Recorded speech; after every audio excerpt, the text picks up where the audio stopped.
Pemirsa, polisi lagi-lagi mengamankan artis yang diduga terlibat kasus prostitusi online. Kali ini pesinetron cantik yang ditangkap berinisial CA. Kasus artis yang terjerat dunia hitam prostitusi sudah bukan kali pertama terjadi. Sebelumnya ada beberapa selebriti yang ditangkap karena terbukti menjual diri.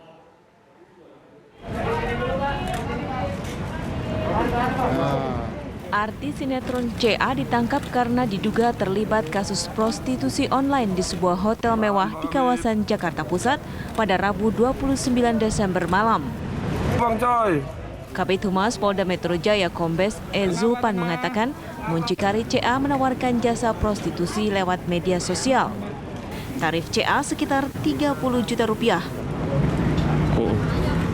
Pesinetron itu juga mengaku baru 5 kali menerima orderan dari pelanggan yang ditawarkan muncikari. Pesinetron itu juga mengaku baru 5 kali menerima orderan dari pelanggan yang ditawarkan muncikari. Ini adalah mereka menawarkan melalui media sosial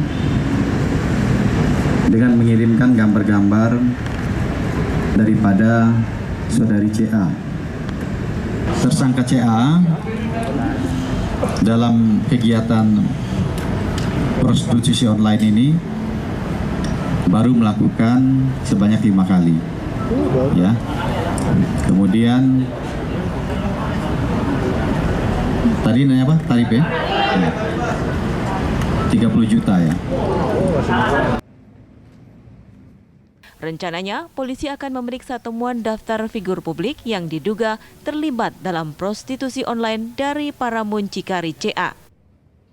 Daftar nama ini terungkap dalam proses pemeriksaan kepada para tersangka. Sebelumnya, polisi telah menetapkan 4 orang sebagai tersangka, yakni CA dan 3 orang muncikari berinisial KK, R, dan UA.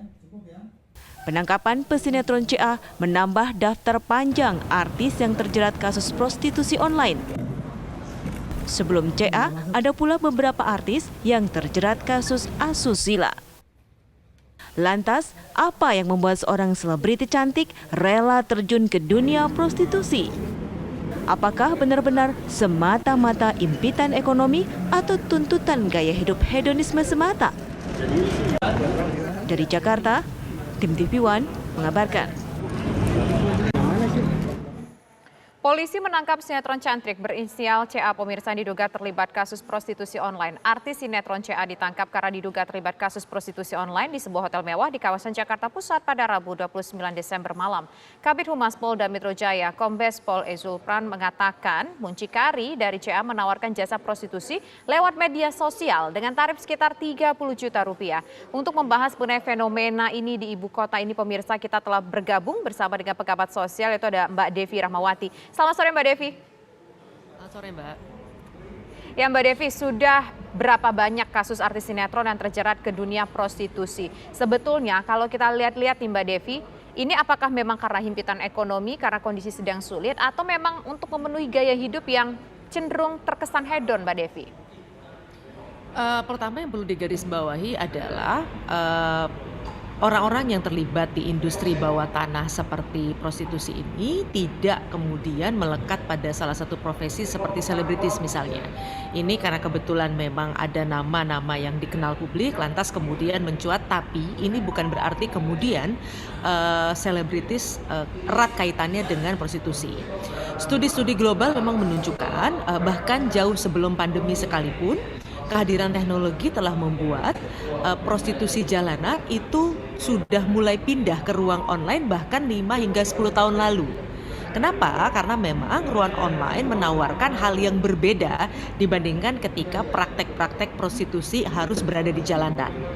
Memang sebagian besar menurut catatan studi global, karena tidak mudah adanya riset-riset soal hal-hal seperti ini menunjukkan 90% perempuan yang ada di industri gelap prostitusi ini memang karena terpaksa. Artinya memang ada situasi ataupun ada seseorang yang memaksa mereka untuk kemudian terjun ke dunia gelap ini. Tapi masih ada sisa 10% yang ditengarai karena berbagai faktor, salah satunya adalah gaya hidup misalnya. Nah, yang memang perlu diwaspadai dengan kehadiran dunia online dan juga situasi pandemi ini, upaya untuk bisa mengetahui lalu kemudian memantau praktek-praktek prostitusi yang merupakan hal yang ilegal ini menjadi semakin sulit. Karena apa? Kalau studi-studi di luar misalnya menunjukkan bahkan karena memang mereka menjadi lebih mudah menutupi aksinya karena memang dunia online memungkinkan seseorang tidak menggunakan identitasnya yang nyata. Lalu kemudian ketika mereka melakukan promosi misalnya, ini bisa dengan mudah dikatakan bahwa ini hanyalah sebuah cerita. Jadi bukan sebuah kejadian nyata. Ada banyak hal yang bisa dilakukan untuk menghindari jeratan hukum. Ditambah yang ketiga misalnya ketika perangkat teknologi yang digunakan adalah perangkat teknologi yang bukan berada di Indonesia misalnya. Artinya lagi-lagi akan semakin sulit sebenarnya bagi aparat untuk bisa membantu membongkar kasus-kasus ini. Oleh karenanya kita perlu apresiasi kerja keras teman-teman aparat yang terus membongkar ini, mau ada selebritis ataupun tidak ada selebritis sekalipun. Oke. Mbak Devi, kalau misalnya kita lihat kan selebritis itu adalah orang yang dikenal oleh banyak orang, mungkin juga menjadi influencer bagi generasi muda Indonesia. Kalau kita lihat sebetulnya para selebriti yang dengan sedihnya terjebak ke lembah prostitusi itu, apakah mereka ini bergabung dalam sindikat tertentu atau merupakan bagian dari sindikat atau bagaimana Mbak Devi? Ya, ini tentu saja perlu ada tindak lanjut penelitian lebih dalam menggunakan data-data aparat tentu saja. Kalau memang yang bersangkutan ini kemudian tadi misalnya ada marketingnya, tanda kutip ada mucikarinya yang kemudian membantu memasarkan yang bersangkutan, dugaannya mungkin bisa jadi memang masuk dalam sindikasi. Tapi yang menarik dari penelitian global adalah kehadiran online ini memungkinkan tidak semua pelaku prostitusi itu kemudian menjalankan praktiknya dengan sindikasi atau kelompok-kelompok besar. Walaupun tadi 90% karena persoalan dipaksa juga. Nah, adanya keleluasaan dan kemudahan untuk menawarkan jasa ini secara mandiri itu juga dimungkinkan dengan kehadiran teknologi digital.